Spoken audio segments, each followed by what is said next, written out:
What's up, fellas? Woo, woo, woo. That's right. Great to see everybody's face on another episode of the Blind Pig Podcast, coming to you from bgobsession.com, where we mix it up, have some fun, pour yourself a drink, and we can chat it up. Obviously, if you've been here before, thanks for coming back. If you're watching us on YouTube, know that you can also catch us on all audio platforms. And if you're listening to our audio podcast, know you can watch along on youtube.com. You can catch all of us on socials, Facebook, Twitter, Instagram. I think at one point we had some other stuff, but I don't know how much we keep up with it anymore. But jump in the discussion, and of course, always come on over to bgobsession.com. Membership's free. Mix it up. Conversations are always welcome, and we like to have a good time. I always say, come for the recipes, stay for the football. That's right. Yeah, the Cincinnati chili that apparently the team ate on the plane on the way to the game that John created a thread about. I'm bloated with my Cincinnati chili. So I don't know if it's just the chili, John. That was awesome. I don't know, I don't know how else to put that. I was just literally going through last week's predictions, which I write down archaically speaking, and nobody had us winning. Only 2 or 3 of us had us even scoring 20 points, and nobody. We all had, except for John, had Cincy putting up 30 or more. But sure, that's the recipe to win. Shootouts. Let's go. I had a feeling.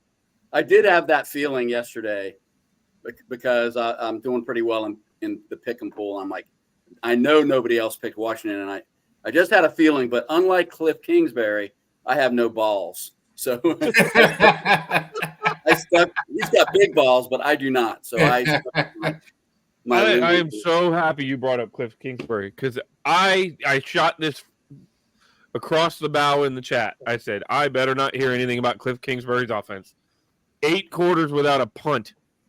What did we do? 15 consecutive drives where we put points on the board? Are you joking right now? Like, that's ridiculous. Hey, when it becomes my official turn to talk tonight, I'm going to go through some of the nuggets, some of the records that were set last night. Because we set NFL record, not one NFL record, multiple NFL records. NFL records. So I'm going to hit and we those did up. Did it on Monday night. Why don't we start out with our brother from Bavaria, Mark, and see what his take on the game was? I got the hat on backwards again. Fucking A. I hope I'm wearing it backwards every week. I get used to looking like a moron as long as we keep winning. Indulge me for a second, gentlemen. I'm going to do this bullet point from my notes that I wrote during the game. If you had Trent Scott as Jaden Daniels' first NFL passing touchdown, you're either a rich man or a liar. 2 fourth down plays. The first one to McCaffrey on the 4th and 2 early in the game that ends up leading to the first touchdown, I believe, after we had given up an initial drive. That, and of course the fourth, the long play to Terry to end up sealing the game. Those 2 plays, if this thing goes the way that we think it might, and JD5 really is that guy and they can build a team, those are going to be the 2 plays that we talk about that got it going, that turned it around. Road crowd, I know you heard them. When he hits Terry on that first long pass, there was a roar from the crowd in Cincinnati for the Washington Commanders. I know you noticed it. Second straight game, no punts. I don't know when that's ever happened. Somebody look that up, please. When's the last time a Washington football team went 2 straight games without punting the ball? And tomorrow on BGO, I'm going to be posting the drive charts for the last 2 games. The one for this game was ridiculous. Go look at the drive chart. Throw out the 2 kneel downs at the end of each half. And that's the second straight game, I believe, that we've done that without a punt. We've scored on every drive other than the kneel downs. If I'm wrong, correct me, but I think I'm right on that. It wasn't just JD5. This was the defense. I mean, we talk about the defense. I know there are issues there, But what I saw in game 3 was a pretty big jump in the evolution of this Dan Quinn team. The penalties were down. The brainless mistakes were down. The missed assignments were down. Special teams killed it. This is a team that's growing. There's a rising tide there. Jaden gets a whole lot of the credit. We've been talking about this for years. If you have that guy at quarterback, it lifts the entire team. That does not change. That is what you're seeing. But the rest of the team has to come along for the ride. They got to not sink while the tide is going up. Nothing but love for what I saw in terms of preparation from the coaches, from offensive coordinator. Witt, I think, is doing what he can with what he's got.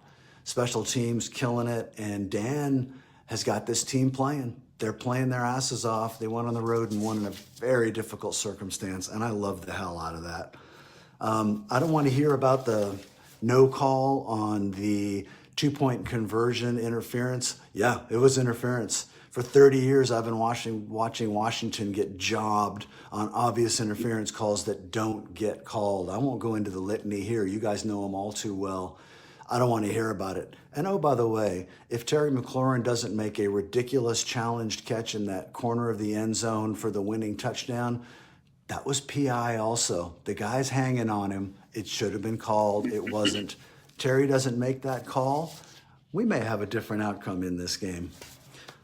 It's very, very difficult to win against 0-2 teams. You almost always bet the more desperate team, particularly when they're playing at home.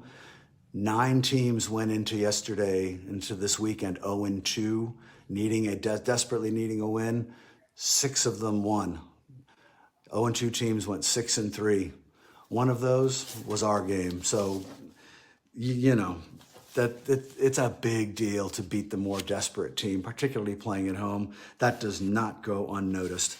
And finally, my last observation, I stayed around and watched after the game stuff. And there was a clip I saw of Jaden Daniels long after most of the players have gone to the locker room, going along the sideline. All the Commanders fans in attendance who had roared earlier are down lining up along the field, probably 30 or 40 yards long. Jaden Daniels is running down, high-fiving each and every fan on his way to the locker room.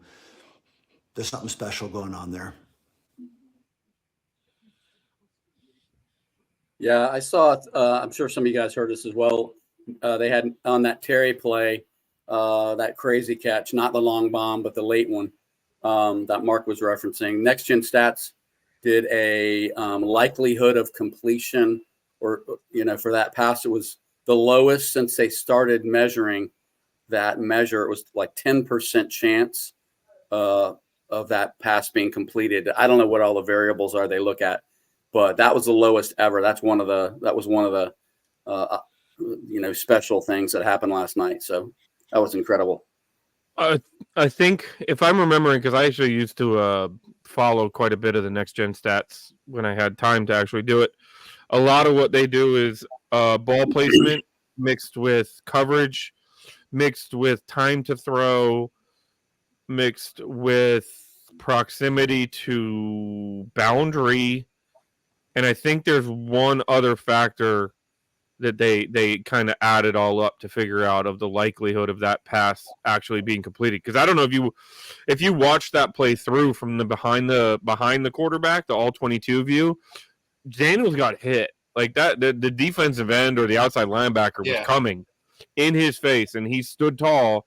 And granted, he didn't get planted, like he didn't get landed on, but he got rocked pretty good. Yeah, and he got popped and fell backwards. And so, I mean, he showed no alligator arms, I'll tell you that. Like, there was no apprehension. He stood tall and delivered the pass. And that was apparently a McLaurin going up to Cliff Kingsbury and Dan Quinn saying, let me run that, corner route, and let me do it. I'll catch it. Kind of a thing. And that's what they called. So. Yeah, and then also in the replay. Great to see him getting his mojo on, man. We really need him. Yeah. Also in that specific play, too, in the replay, McNichols, the back who had to come in for Eckler, he totally destroy the one of the backer or the safety that was coming up on the blitz from the middle. Upended him. He had him Yeah. over his shoulder like a sack of potatoes. Yeah, it's like a WWE move. Yeah, it very much WWE. Yeah. Yeah. Mm-hmm. Were they russet potatoes or those little mini ones? Big Yukon Idaho. Goals, baby. Big Idaho bastards, John. These were real. So in addition to McLaurin just having a breakout night himself, I think that Noah Brown and Luke McCaffrey make a hell of a second wide receiver. You put those two guys together, and Noah Brown, man, that guy is showing me something. He can play, and he scooped up that was really not a good pass in a critical position late in the game, kind of a low pass. But anyway, he made plays. McCaffrey made plays, and I don't think we have a number 2 wide receiver yet. But between the two of those guys, he's got some legit targets now. Mm-hmm. And Eckler, I'm not Eckler, Ertz. I was skeptical of Ertz when they signed, but like every clutch key grab, like you need like 7 yards. He on third down, he's right there, and Jaden finds him. He's not in the score sheet, but there were several times that they showed the secondary. They showed pictures of the secondary while Jaden was doing his thing in the offensive backfield. And it's going to be something at some point in time once he will kind of sync up. He was running wide open more than once, and Daniels just was not in a position to find him. Kid's sneaky about finding the open space. And I mean, I'm assuming he was where he was supposed to be, right? Maybe he wasn't found because he was in the wrong place, at which point in time we're making him sound great when he really wasn't. But I'm kind of excited about this kid. And I think over the course of the next several weeks, we'll see him get more and more snaps. He also made a great block downfield to give Eckler the space to get into the corner of the end zone. He ran stride for stride inside Eckler and kept at least one guy, maybe 2 off of him while he made that long run. So the kids are starting to perform. We were all in the chat room last night. And by the way, we have just fantastic game chats every single game. So if you want to come by, join BG Obsession, that's all you got to do. Join, free to join and jump in the chat with us. But I know Paul got emotional last night, man. And I just want to, you're not the only person I've heard say that or post about that on social media, Paul. So I'd just like to hear from you, like, what was that all about? Like, what were you feeling? Yeah. So, I mean, coming into this game, I wasn't feeling that great. Haven't felt that great, to be honest with you, for the last couple seasons. I've had a real difficult time with this whole Commanders thing. I've felt this team has been slipping away from me, and that has always been something that has worried me and quite honestly has scared me as a fan, because something that I have so passionately loved since I was 7 years old, I'm now 44. I felt like I was losing it, and that didn't sit well with me. And for the first time in a long while, when I see Daniels completing those passes to Terry McLaurin, I see the team executing. I see the team starting to show that they could potentially become something in due time. I felt that passion starting to reignite a little bit. And there were several times where I was jumping out of my seat. And by the end of the game, I was personally in tears, to be honest with you. I was so excited. I was so happy. And I felt like a little kid again. And being a Washington Redskins fan, that's a feeling that I never want to lose. And I felt really encouraged that started to come back again last night. And I think that Jaden Daniels plays a huge, huge part in that. He gives me some hope. The kid is mature and composed beyond his years. For me personally, what I was most impressed with last night was he always had a response in the biggest moments in the game. You think back to the opening possession, Cincinnati has the ball, drives down the field, In a blink of an eye, they're up 7-0, and you think that this can be basically a whitewash of a game. He turns around, drives us back down the field, ties the game. And at that point, you're thinking, okay, maybe, just maybe we can have a chance here. He had a response every single time. Cincinnati cuts the lead to 20 when we were up 28-13. He moves us down the field. We get points on a field goal. He did the same thing coming out in the second half. Cincinnati scored right before halftime. He comes scores for us again. He always had an answer. Even in our very last scoring drive there to McLaurin. I mean, you just felt like if we punted that ball away at any point late in the game, it was over and that Cincinnati was going to go steal the game. But he just won't let it happen. And the fact that he is so composed and so mature beyond his years to this point just reignites that passion for me. And I'm so happy about that. And I hope this continues. I hope it's not just a tease, but that it's actually for real this time. I'm sorry for the long-winded answer. No, that's great, man. That's great. I love it. So I just wanted to make one comment about JD that I've heard, and it was a big theme in the chat last night. I'm sure a lot of people on social media have said the same thing. I think Dan Quinn said the same thing, but bitching about, and maybe bitching's that's a biased way of putting it, but complaining about Jaden not letting the ball go, dropping back and looking and being unwilling to let the ball go. Of course, he did let it go to great effect, last night, at least some of the time. But I just wanted to point out that we have no interceptions in 3 games with a rookie starting quarterback. I would love to know if that's ever happened before, because I bet it hasn't, or it hasn't happened very often. And when you have 2 straight games of scoring on every drive except for kneel downs, which is correct, that doesn't happen in a vacuum.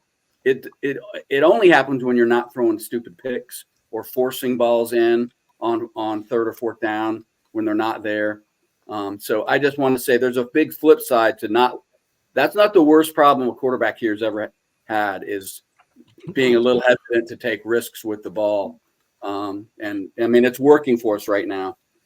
Well, beyond that, I don't think it can be understated. This guy's in his 3rd game.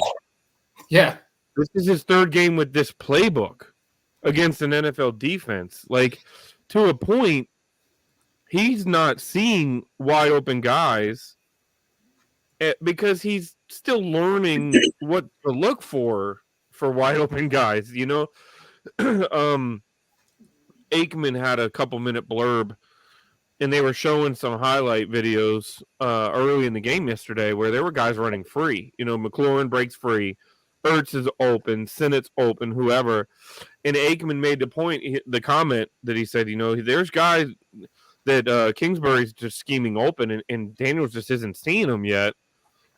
And the game's moving 1,000 miles an hour for him right now, and he's, you know what I mean? So he might just not be to the point where he's seeing them yet, and we're performing at this level, So I'm kind of with you, John, that I don't want to hear about him, being timid or whatever, because at the end of the day, like you said, and I kind of touched on it, it's been something like 15 consecutive drives where we've put points on the board outside of kneel downs. So I just want to hit a couple other quick points on the offense. First of all, everyone was talking about Jaden was 21 of 23. Guess who else was 21 of 23 last night? The receivers. And I know that's kind of, snarky comment, but you don't get to 21 and 23 unless the receivers are catching everything you're throwing at them. And we're getting ready next weekend to play a team whose lead wide receiver is only catching 40% of the balls he's being thrown. So that is huge. The fact that not only is Jaden throwing great balls, but these wide receivers are not making mistakes. And even on some less than perfect throws, they're hauling it in. So that's a big improvement from last year. I wanted to mention special teams because we don't really spend a lot of time on them. The Bengals kickoff returns, they had 5 for 25.8 yards. We had 2 for 43.5 average. So, of course, and the big one being the Eckler one. Yeah. The time we really didn't win almost any statistical category last night. I went through the stats before we came on tonight. We pretty much were on the wrong side of every one of them, with a couple Except of for red zone offense. the red zone offense. We were 100% in the red zone to their 0%. They went 0 for 2 in the red zone. And then the other big one is time of possession. And that was 33 minutes and some change to 20, just shy of 27 minutes for them. So that was huge. And then the last thing I'll say is we had 4 drives of 5 minutes or greater. 2 of those, let's see, 4 drives of 5 minutes or greater. 2 of those were in the fourth quarter. They had 3 drives of 5 minutes or greater, and none were in the fourth quarter. In fact, both of their fourth quarter drives were under 2 minutes. So when we needed that ball control, and again, that go back to not throwing interceptions. You know what stops long ball control drives? Throwing picks. So I just think that's something we got to keep in mind. It may frustrate us when we see Sennett wide open down the middle and he doesn't let the ball go, but in the long run, it might be the smart way to play, at least until he gets a little bit more seasoning. So anyway, speaking of picks, for those of you curious, because somebody just brought it up a second ago, the NFL record for most attempts without a pick to start a career was actually happened last year. It was C.J. Stroud. He went 192 attempts without an INT last year. Prior to that, it was Dak Prescott in 2016. Dak went 176 attempts without an INT. Daniels is currently at 70. Did I just look? 76 attempts? Yeah, he's 61 of 76 for an 80% completion rate over 3 games. That's mind-boggling. I think we also have to give a quick tip of the hat to our offensive line. I saw a pretty clean pocket on several passing attempts last night, and I don't think you go 21 of 23 without having a bit of time back there to execute. So I think that they're playing a little bit better than expected, at least last night, anyways. And to your point, Paul, I think a lot of that schematically, one of the things that's been frustrating that I've heard fans, and I guess I will admit part of it I will be too, is that up until this game, for the first 2 games, people were like almost critical that our air yards are so short. I mean, we're averaging like 1.5 to 2 air yards per pass attempt. But I think that's by design. I think Kingsbury came into this. And again, I'm going to default to Kingsbury and say I can't be mad at the guy with how productive the offense has been. But I think that's where some of the frustration, we saw some of the airing out, but Kingsbury again has created an offense and created a game plan and a scheme that is protecting the O-line, in my opinion. I mean, in the years past, we've seen Sam Howell and Taylor Heineke and other guys dropping back on 7-step drops and starting from under center. I know there was a comment in the chat last night about the frequency of shotgun. Well, I do wonder, are they doing that so Jaden can view the line in a better scope? You know what I mean? For his pre-snap. That's also today's NFL. I mean, watch any game. It's mostly shotgun. Yeah. So, I mean. But I mean, almost to the point where it's like even on like 4th and short, we're doing that. But is that so that Jaden can see what's going on better, being 4 or 5 yards behind the line of scrimmage as opposed to being under center?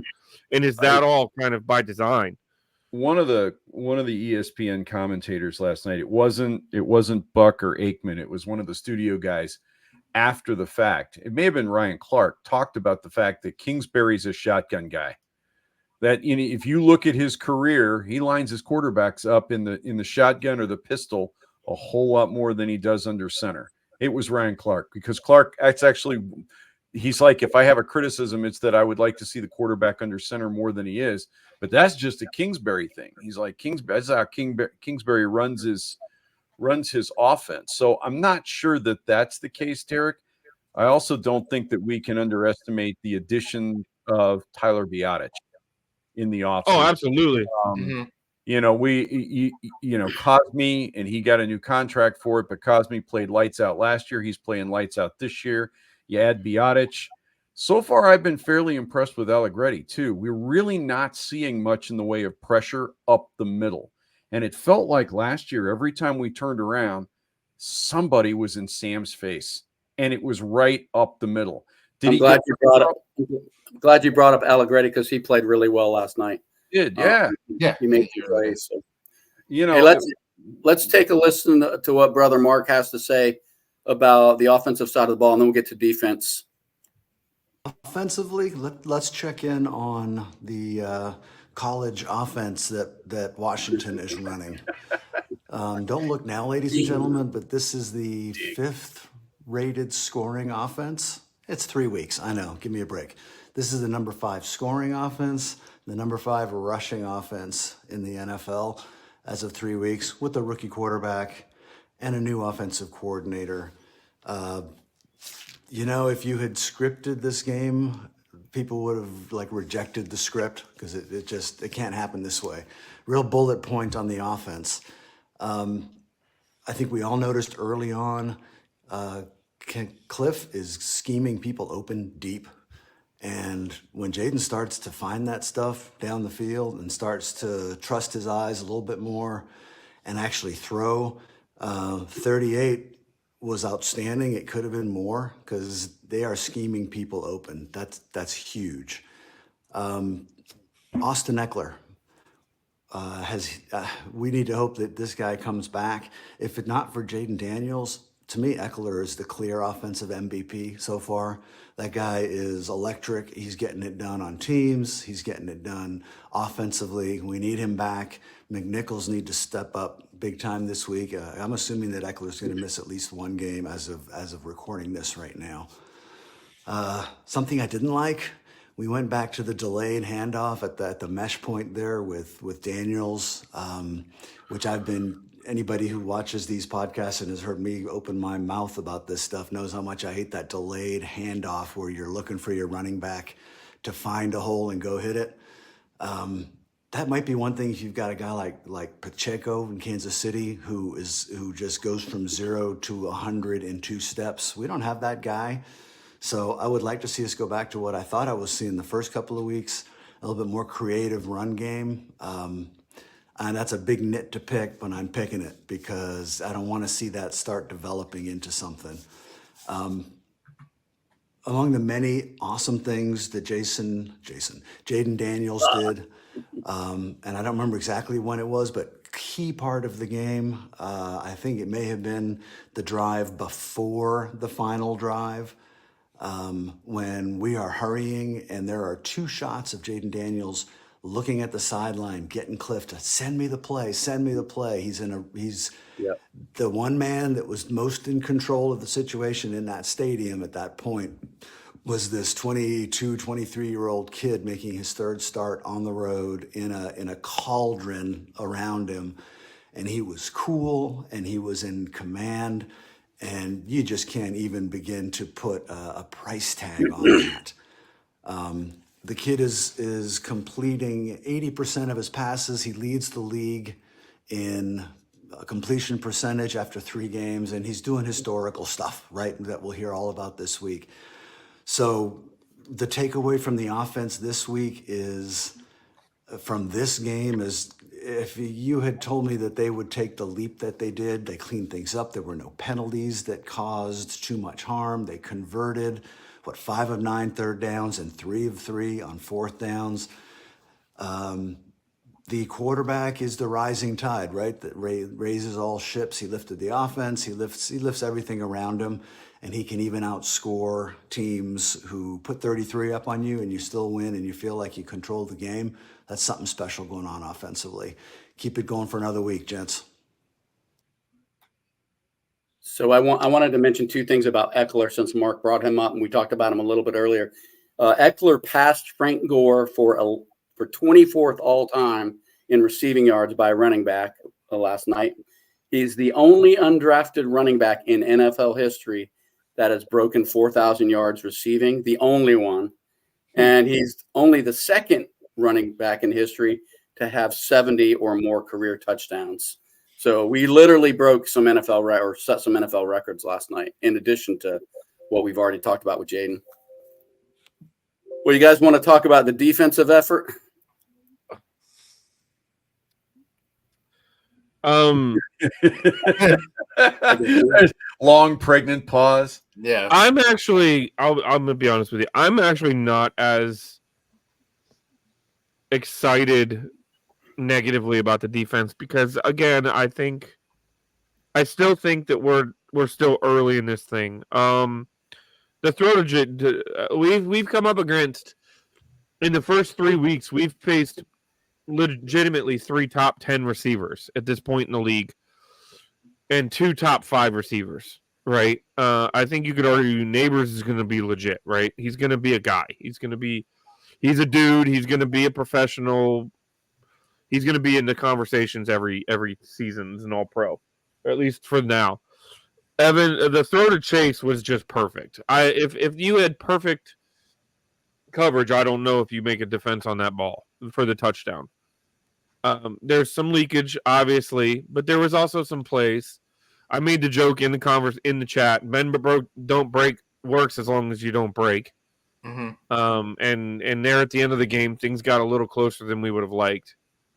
Again, the interior D line. I mean, what is going on there? It's still concerning. And John Allen and Deron Payne, guys, you're supposed to be our horses. We're supposed to be. We came into this season thinking that if we're going to scrape together a winning season, we're going to be having to win games 21-17, not 38-33, or whatever variations there are. You know what I mean? Like, and there was a lot of times that I just saw just frustration along that defensive line, and those guys need to buck it up. It's time, you know what I mean, and it's time to really put our best foot forward because the schedule's not getting any easier now.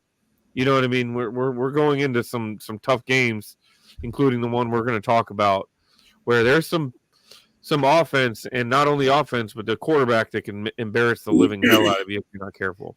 I don't know if you guys felt this way, but that's the most swarming, whether or not it was effective at all times. And we know the cornerbacks are a problem, but that was the most swarming from our defense that I can remember seeing in a long time. Like just swarming. And I mean, we got a little shakier in the second half, but the tackling early on was on point. And they were laying some wood to some guys. They weren't always stopping them because, like I said, they pretty much beat us in every offensive category except in the red zone.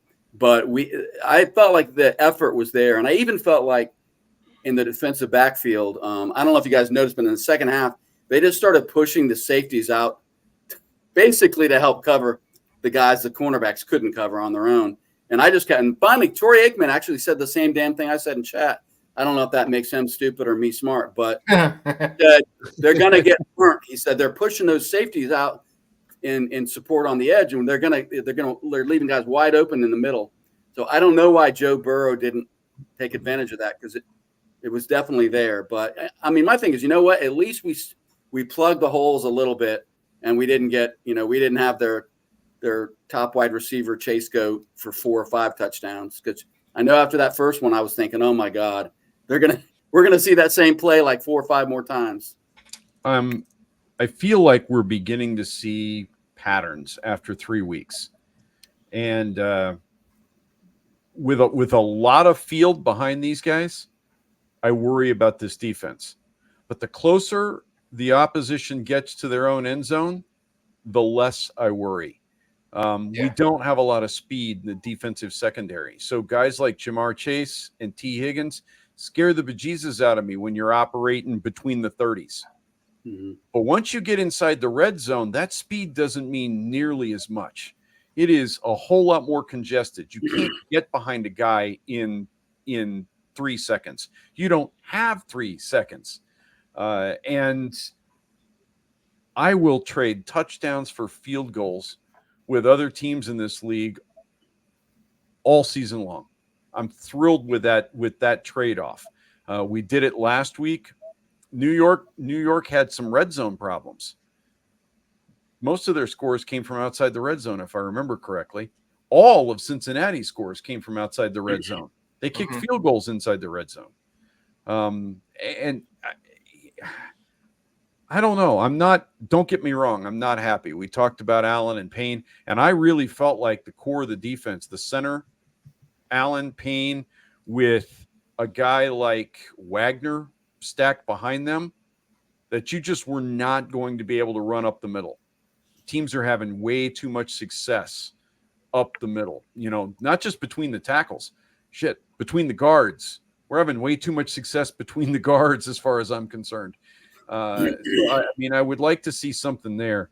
I'm beginning to agree with the voices that say maybe we should have gotten what we could get for John Allen in the offseason. Not that I think John's dogging it. I don't think John's dogging it. I just think maybe Father Time is starting to catch up with him. And, it catches up with everybody, right? Sooner or later. It just depends on where you are. If you're Tom Brady, you're in your 40s. But these guys down there in the trenches, Father Time catches up with them sooner.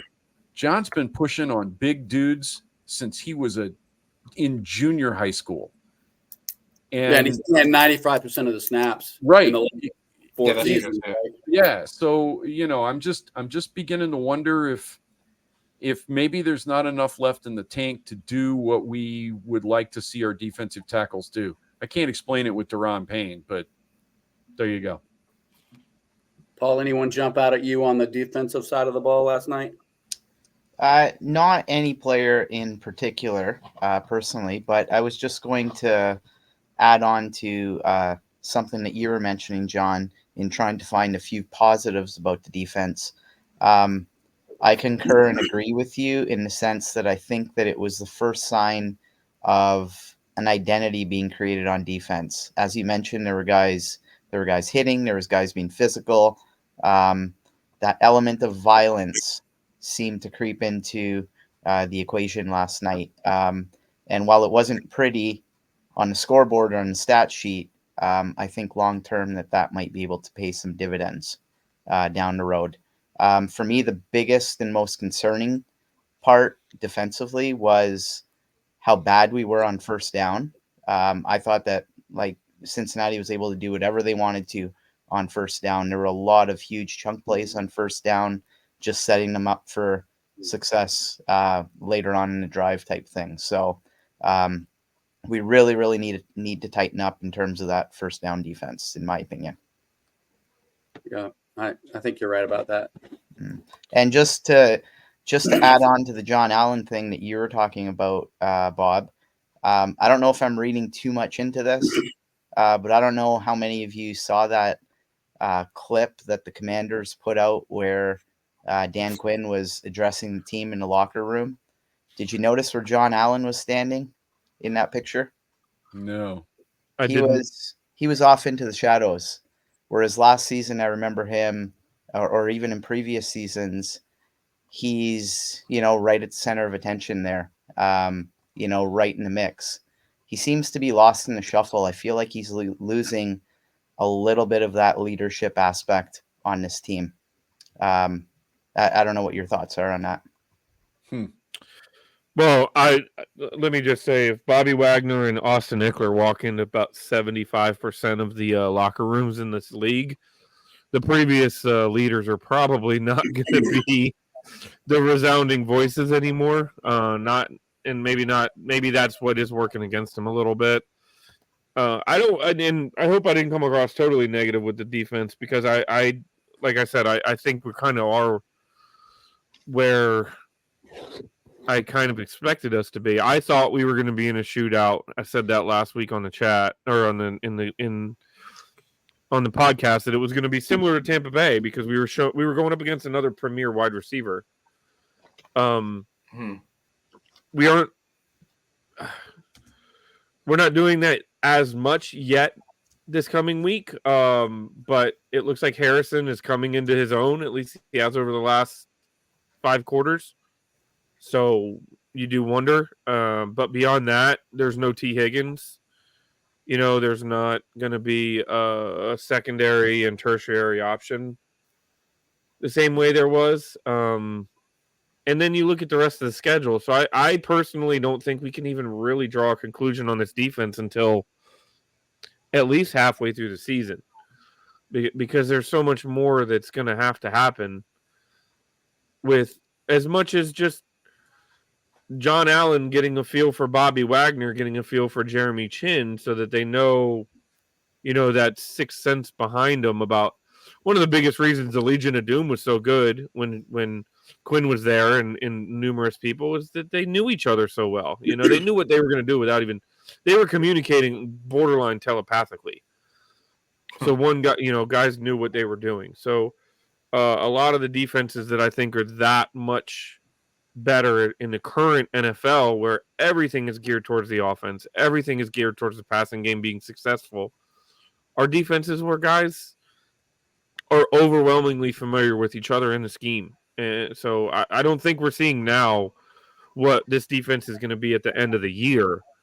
It just depends on how far we go this year, is how fast that defense can mature and how long this offense can sustain what it's been doing.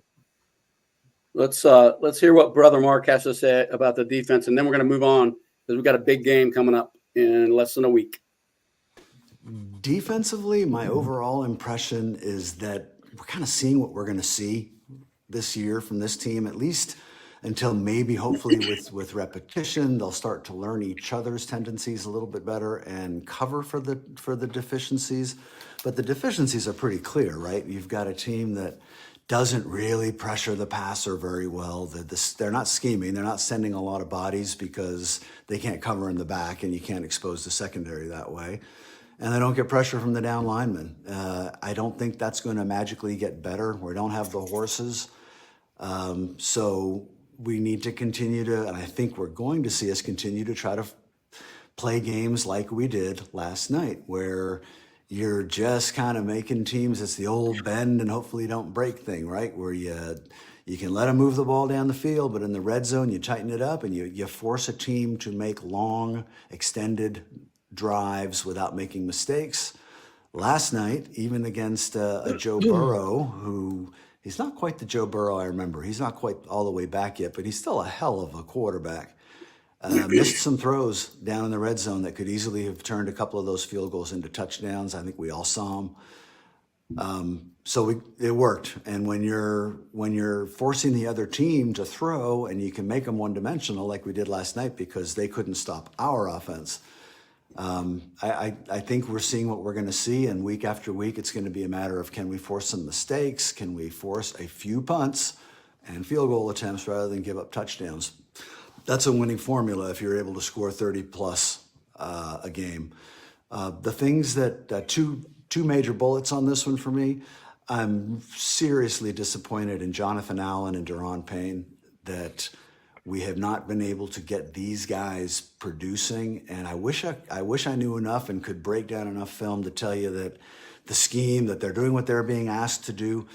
I'm not sure I buy that. You got the highest paid tackle tandem in the NFL. You expect production out of those guys, or at least impact. I'm not seeing it. I don't think I heard John Allen's name called all night. If I did, I missed it. The only time I really noticed D. Payne was when he missed the tackle in the backfield. That would have been a big play. Instead, the back loops around and gets the first down the other way. Maybe I'm being too hard on those two guys, but I consider that a major, major disappointment. The thing that I'm taking some longer term solace from is the names that jumped out at me defensively: Luvu, Chin, and I actually wrote them down. And Sandra still flashed repeatedly for me, and I kept reminding myself, what do those guys have in common? They're new. They were brought in specifically by this GM and this coaching staff to fulfill certain roles. And that, to me, bodes very well going forward. So, to me, if I had to grade the defense for this game, I mean, they gave up 33, and they got away with some stuff. But, it was enough in this game. So, I'm going to give them, in a winning effort, I can't do worse than this. I'm giving them a C for hanging in there and making just enough plays to let us win the game on offense. So, yeah, that was the irony is that Payne and Allen weren't out there sacking Joe Burrow, but our rookie was able to get a sack. So something's going on there. Well, Yeah. just to throw one more piece in there, we're not going to play the Cincinnati Bengals every week.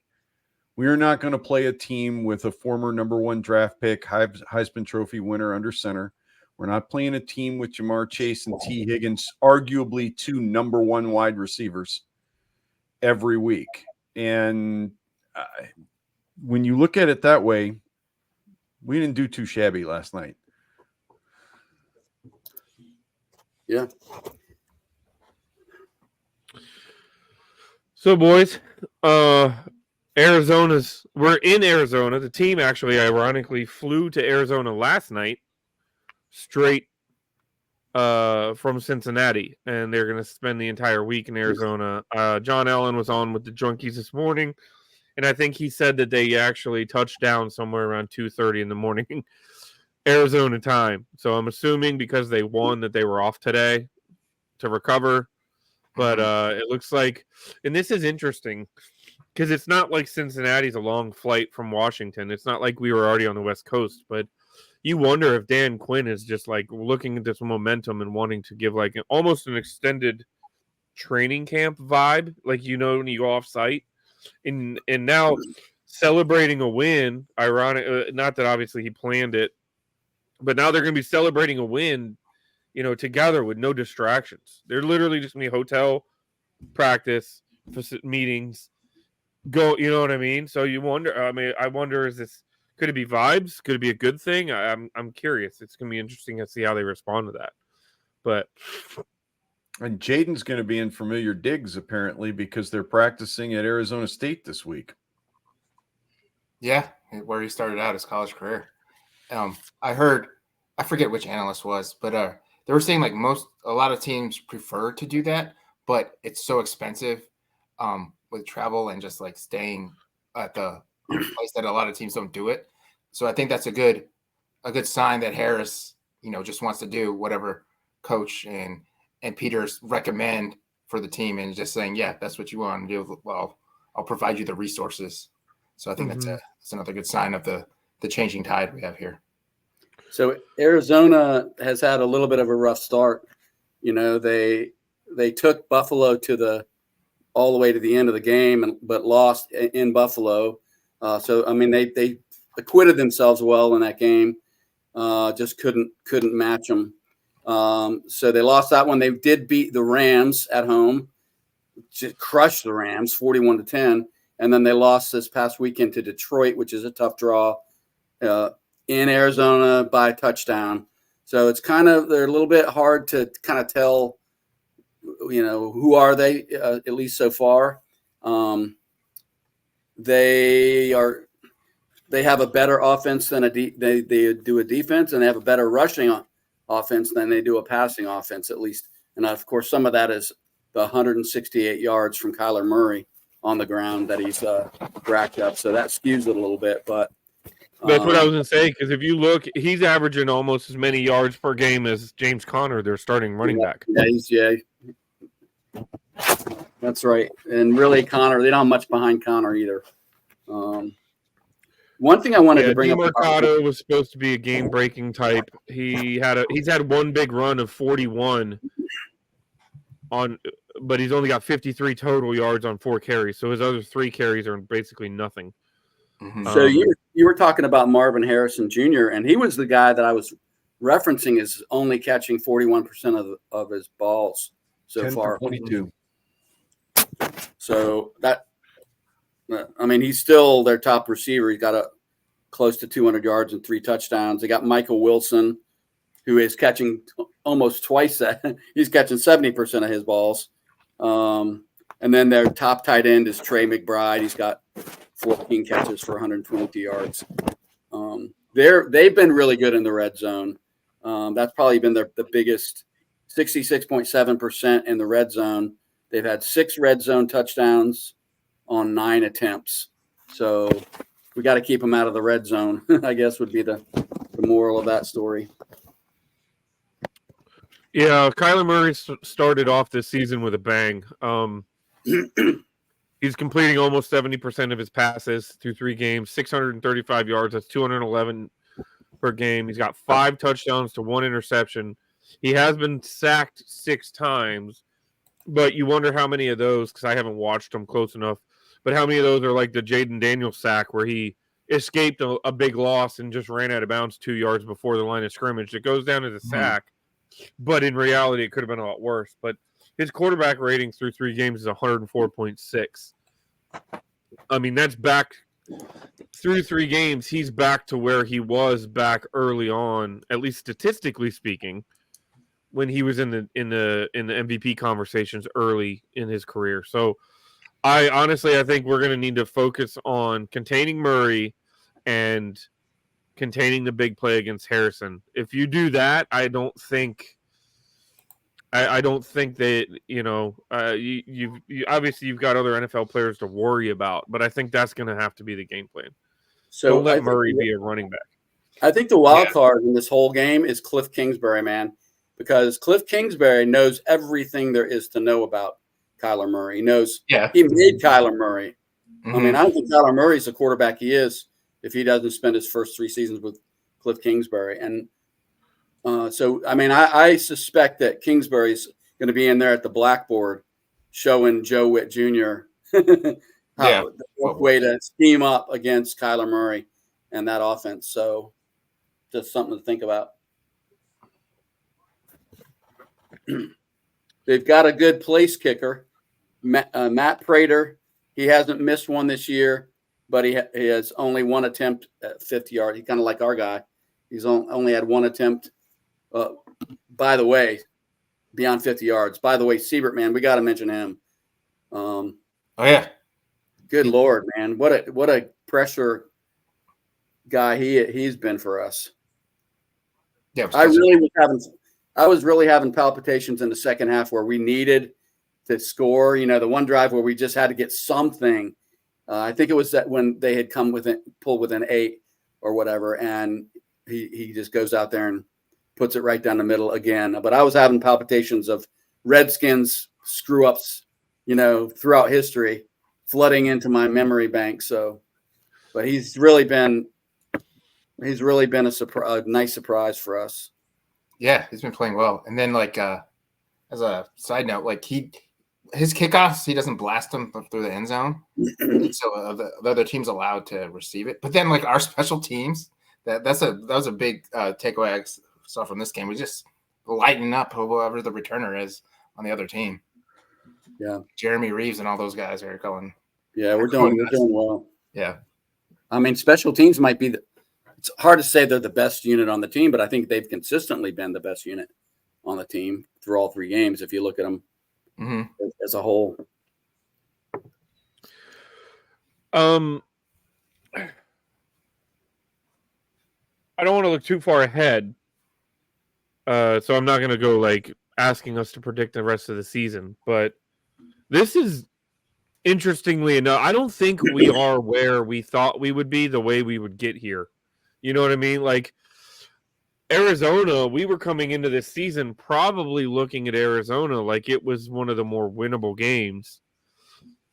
That maybe we could steal one from Tampa, and if we can beat a lowly Giants team, you probably go to Cincinnati and get your bell rung, and then you look for a rebound game against Arizona. Now we're riding the freaking momentum into Arizona. You know what I mean? I don't know. We can jump into predictions because we've been going at this for a little while now, but I'm just curious. How do you feel now versus where you thought we would be when you were kind of mentally coming into where we would be going into the end of the first quarter of our season?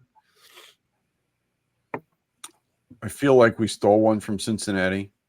I don't mean that in the soccer smash and grab kind of a way where we got outplayed and lost. I think part of the reason, and nobody said it tonight, I didn't feel like this team was ever really out of control of the game last night. I mean, I watched the entire game start to finish, And with the exception of Cincinnati's opening drive, where Chase just turned St. Juste around and walked into the end zone, other than that drive, I never felt like we didn't control the football game last night, which was not what I expected. I mean, I can't say that I certainly didn't predict a win, but I wouldn't have been surprised with a win, but it wouldn't have been a win like we got, right? And I think that gives you a completely different take on what's going on in the season. We're still very early. And so I feel like we stole one. I feel like we're 2-1 instead of 1-2, which is kind of where I expected us to be at this point in the season. I look through the rest of the games, Derek, and I still see an 8-win season, even stealing one from Cincinnati last night. There are a lot of good football teams on our that we have left to play, and there are a couple of surprise teams on this list, right? I don't think anybody expected New Orleans to be the juggernaut that they're turning into at the moment, although they did have some injuries this weekend. Pittsburgh is playing really, really well. We've got Philly twice still, Dallas twice still. So there's a lot of tough football left to see. But I'm encouraged, cautiously optimistic. Yeah, we beat those guys last night. We flat out beat them. It wasn't a blowout because they're a really good football team, but we beat them. And even in chat, I said, you know what? I'm not panicking, even though others were. and I said it's because we deserve to win this game. We've outplayed them in almost every way. When we had to make the play, we made it, and they didn't. And that it brings you karma, man. At least most of the time, if you outplay the other team, you're going to win the game. And that's the way I felt all night. I'm not saying I didn't get nervous, just like everybody at the end, because our trauma is real for Redskins fans. But yeah, I was telling one of my coworkers today, after that first fourth down that we made, every subsequent fourth down, I felt unusually confident. And I was like, we're going to make this. Like, Jaden's either going to hit the open guy or he's going to run for it. It was a nice feeling to just feel like every time we got the ball, we were just going to go. Aikman himself pointed out that having Jaden Daniels under center and shotgun on a fourth down or down at the goal line is a nightmare. Because what do you do? How do you defend that? You don't know what he's going to do. You can't, even if you know, you may not be able to stop him. So that's what I think. That's really what he brings to the table. That's we've not had, and if maybe ever in a quarterback. The other thing, rushing touchdown, it was the seas had parted. He just walked in there. And to tie a bow on just to finish up before we actually put in our predictions, can we finally say we've gotten rid of the primetime curse? Because we have literally won our last 4 Monday night football games. 4 in a row, dating back to 2020. Jeez, I didn't realize that. Oh, wow, I did not realize that. We beat Pittsburgh when they were undefeated. The following year in 21, we beat Seattle. 22, we beat an undefeated Philadelphia Eagles. And then last night, we beat Cincinnati. 4-0 in our last 4 Monday night football games. Nice. So with that being said, we have another 4 o'clock game this coming weekend. So now we're going into our 4th week where we've only had 1 o'clock kickoff, which is another thing that is alien to us, against Arizona. So, Bob, what's your prediction, brother? Geez. On paper, we should not win this football game. 24-21 Washington. Tressway finally has to punt. That's so weird to say that. Sorry. Well, I don't think anybody mentioned it, but one of those fun stats, one of those, I expected John to throw it out there during the records he was talking about. Washington is the first team in the modern Super Bowl era to go back-to-back games without a turnover, without a punt. It has never happened in the NFL in the Super Bowl era until Washington just did it. That's kind of crazy to me. It Think is about all the crazy. great offensive teams of the last 55, 57, 58 years, whatever you- it is, the modern era. Yeah. Yeah. All right.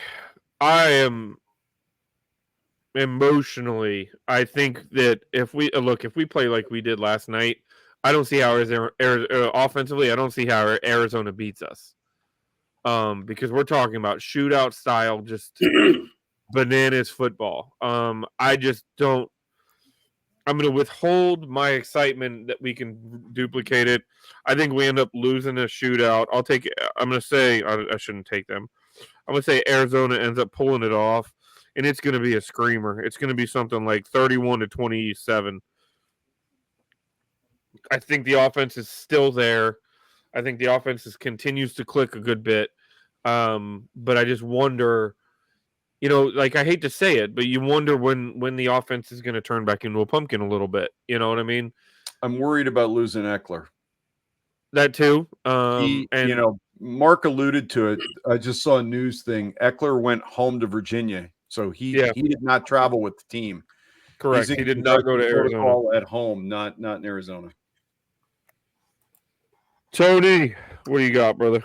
All right. Going into the Cincinnati game, I thought we would lose. We won.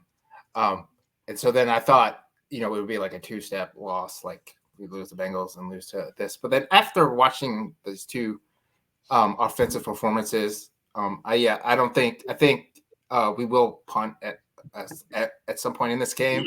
But I do still think that this is another chance to show the evolution of the offense. And unlike the past two defenses, there's no like game breaker defensive linemen on the Cardinals, in my understanding. And even then, like the Hendrickson didn't dominate the game. He got one sack, but he didn't like take over the game. I don't see the Cardinals stopping us too much. So I'm gonna give us a slight edge and 26-20. Washington 26, Arizona 20. So we lost. All right, I'm going to jump in here. I love what Tony was talking about earlier, that they just flew directly out to Arizona, because I think it's the mindset is we're on a roll right now, and we're just going to roll right into preparation, and with no distractions, they're going to get right back to work and prepare for the Cardinals. So I think that's a really good thing. I kept wanting to say today, it's only one game. Like after Tampa, right? What do we all say? It's only one game. Be patient. I think you have to say the same thing about last night. I don't know that it means anything in the grand scheme of 2023 or even beyond that, but I hope it does. And so, I mean, that was insanely great performance. But I think they are going to keep it rolling at least through this week. I see us winning 35-24, because I just think we're getting it going on offense. I have no idea what the defense will do. I think we're due to force a turnover. Just you have so many reps, eventually you got to get one. So I think we will force a turnover, and I am going to make a bold prediction that both McCaffrey and Sinnott get their first touchdowns.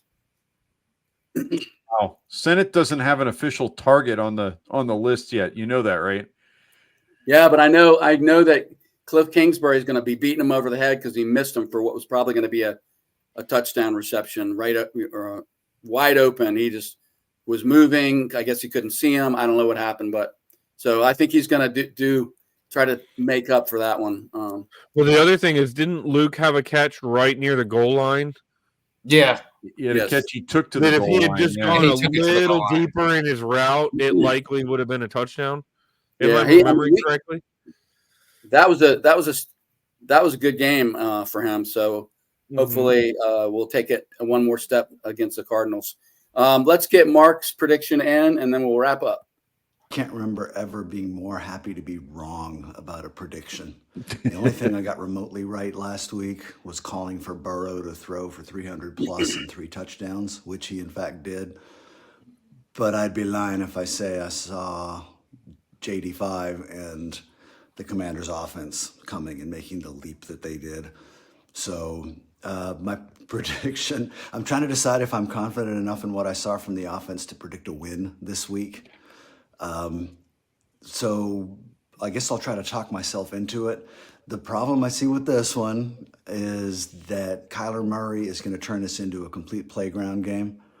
The fact that our pass rush is at best sort of anemic and we're not particularly fast up front with the exception of Luvu. I see us having a hard time getting after the kid, and I think he turns it into a playground game. He's going to be rolling out. He's going to be waiting for our secondary to break down. He is going to be scrambling. If we win it, it's because we outscore them.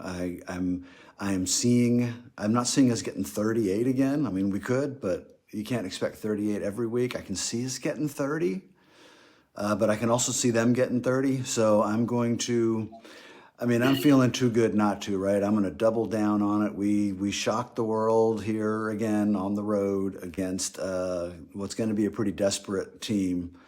I think they ride Kyler Murray as far as they can.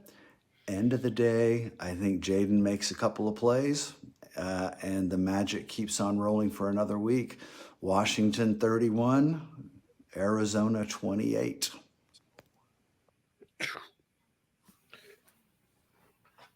All right. Well, it's unanimous, right? I hope I'm wrong. I hope you guys are right. I'm going to be rooting like hell to be wrong. I hope y'all don't think I'm a hater.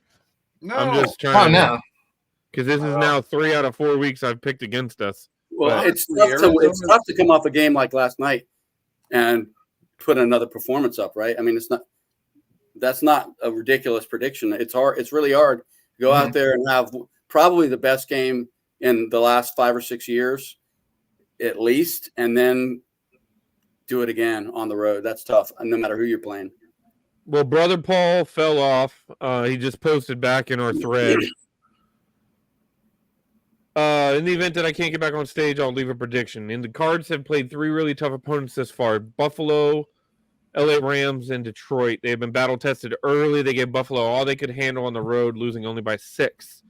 They crushed the Rams, and then they lost to Detroit in a single-score game. Essentially been in every single game they've played. While 1 and 2, they're actually not that far away from 3 and 0. Mm-hmm. And they have a few things going in their favor. 1, we gave up over 6 yards of carry on the ground versus the Bengals. We were gashed on the interior, and James Conner is one of the more underrated running backs in the league. Ditto for their O-line. He specifically calls out their tackles, Paris Johnson and Jonah Williams. So he thinks that they're going to easily be able to handle our ends. We need to be able to crash the pocket and not allow Murray to get outside and go off script. And then the other thing is he thinks the Cardinals are catching us in the right spot, coming off a high on winning a road primetime game against a team nobody gave us a chance to beat. And then it feels kind of almost like a letdown spot. Eventually, Jaden Daniels will turn back into a pumpkin. My words, not his. Saying we'll eventually have his rookie moment where he gets humbled. Could this be the week? It might be. Paul says Arizona 30, Washington 20. All right. So let me jot that down.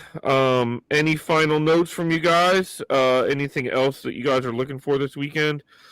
Or are you planning on? Hey, Paul or John, what's going to be the behind enemy lines on the menu for this weekend? I don't know. We got to figure out what the opposing delicacy is if you live in Arizona. I think they like a lot of Tex-Mex, right? Yeah, Isn't that like carne asada, fajitas? Yeah, I was thinking the carne asada might be a way to go. So we'll see what happens, but yeah, I just want to thank Josh Harris and Adam Peters and Dan Quinn. Last night was fun, and we haven't had a lot of fun. And did you see him laugh at himself with his handshake with Joe Buck in the box? Oh yeah, I saw that. Second time's a charm, I think he said. Second time's a charm, and then it got shared via the official Instagram or Twitter page of the team. So once again, he proves that he is the antithesis of the he who not be named, because that is one thing that would have never happened. I just want to say one parting thing. How good it felt to listen to Troy Aikman have to gush about Washington on national TV. And even to the extent where in the last 2 minutes, he's trying to convince the world That they could Bengals they do this. are going to Yeah. stage a miracle comeback. But I just enjoyed ever loving hell out of hearing him gush about Washington because it just felt good. All right, fellas. Well, as always, it's been a pleasure. And boys, it has been real. I will see you next week. See you later, guys. All right, fellas.